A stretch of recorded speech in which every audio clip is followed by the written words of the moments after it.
Olá você, eu sou o Celso Batista Inácio da Universidade da Luz.org, mais uma vez aqui reunidos com vocês para falarmos sobre autoconhecimento. E a palestra de hoje é uma palestra curta, mas vai revelar uma coisa interessante que poucas pessoas sabem, que o sentimento de insegurança faz a pessoa engordar. Bem, muitas pessoas não sabem por que é que tem uma tendência para engordar e não sabem por que é que elas comem compulsivamente ou comem sem ter fome.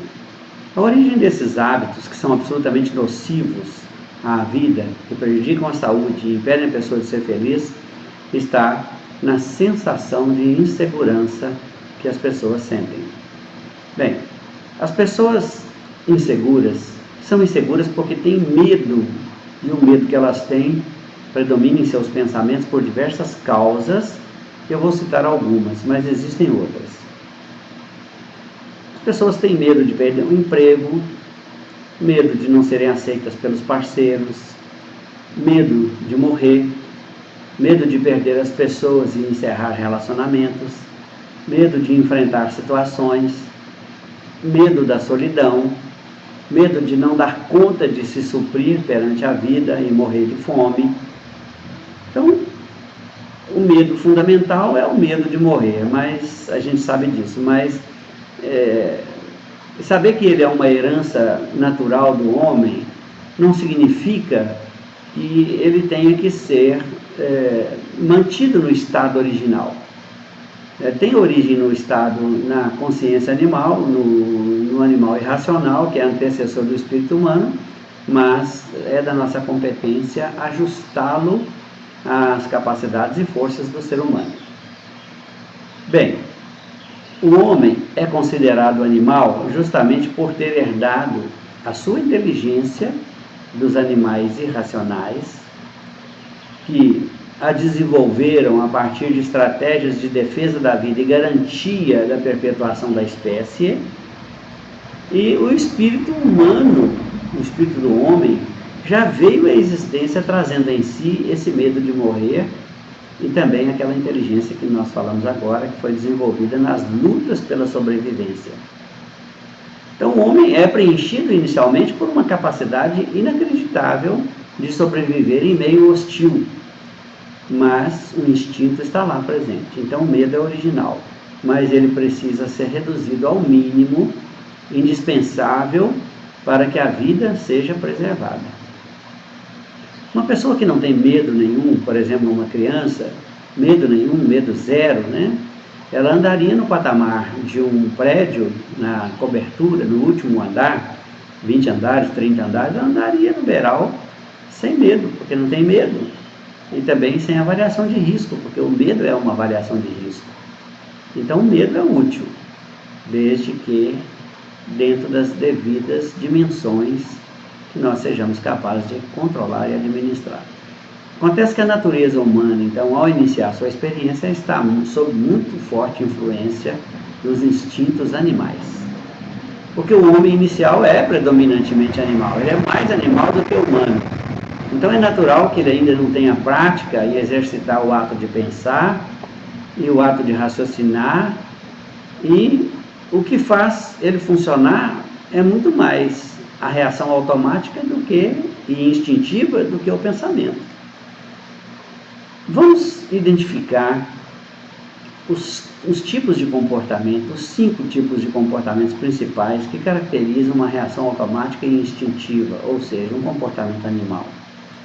Primeira coisa, é claro, não pensar. Agir de maneira precipitada, de modo imprevisível. E isso caracteriza o animal.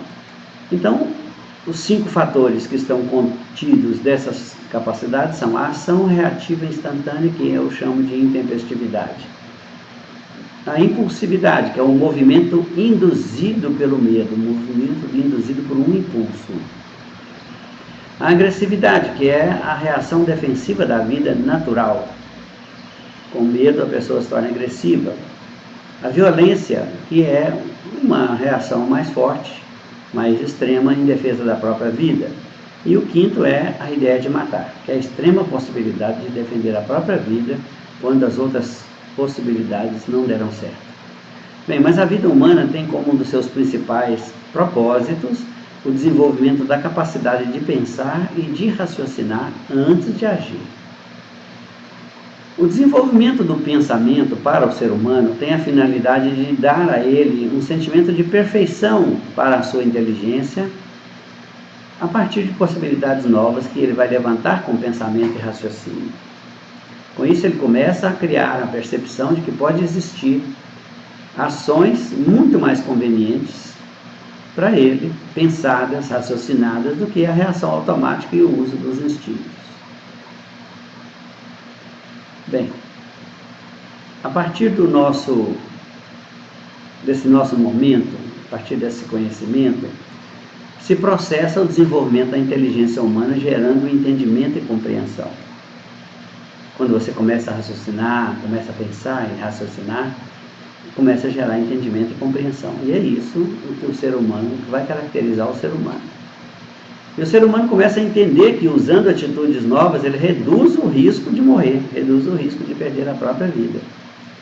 Então, as estratégias animais continuam sendo acessíveis em função de surgirem em situações de emergência e quando nós não encontramos outras possibilidades de garantir a nossa vida. Bom, mas as vivências epistêmicas do modo animal, da natureza animal, do irracional, faz com que ele perceba que pode ficar em desvantagem, né? O ser humano, usando essa experiência, né, no seu dia a dia, ele vai perceber que ele vai ficar em desvantagem perante adversário ou inimigo mais forte do que ele em algumas circunstâncias. Bom, se o adversário é mais forte, eu não posso com ele fisicamente, eu tenho que ter, então, um recurso adicional. E esse recurso é o uso do pensamento e o uso do raciocínio com o desenvolvimento das estratégias da inteligência humana para resolver questões. Então, a partir disso, ele começa a dar preferência pelo uso do pensamento e do raciocínio de uma maneira bem crescente e gradual. A grande mudança é o funcionamento a partir da motivação interna e não mais a motivação externa, não o estímulo externo, não mais a partir do estímulo externo. Gradualmente a gente vai percebendo que o uso da inteligência oferece vantagens substanciais diante daqueles que não utilizam essa inteligência humana. Então, as atitudes animais para produzir força e ódio, que são elementos essenciais para o confronto individual e para tornar o ser capaz do ato extremo, que é matar, são proporcionadas pela distribuição no corpo animal de duas substâncias, o hormônio, a adrenalina, e o ácido, que é o cortisol. Ocorre que esses elementos, nas dosagens naturais para a reação instintiva, para a coragem excessiva, para a agressividade, são dosagens muito altas, que são pertinentes e naturais para o animal que tem suporte, tem capacidade para poder absorver essa quantidade, mas o ser humano não tem. O ser humano não tem. O ser humano precisa de aprender a se controlar, a usar a inteligência, porque os elementos que são extraordinariamente virtuosos, são virtudes para os animais, para o homem é mal, é um grande mal.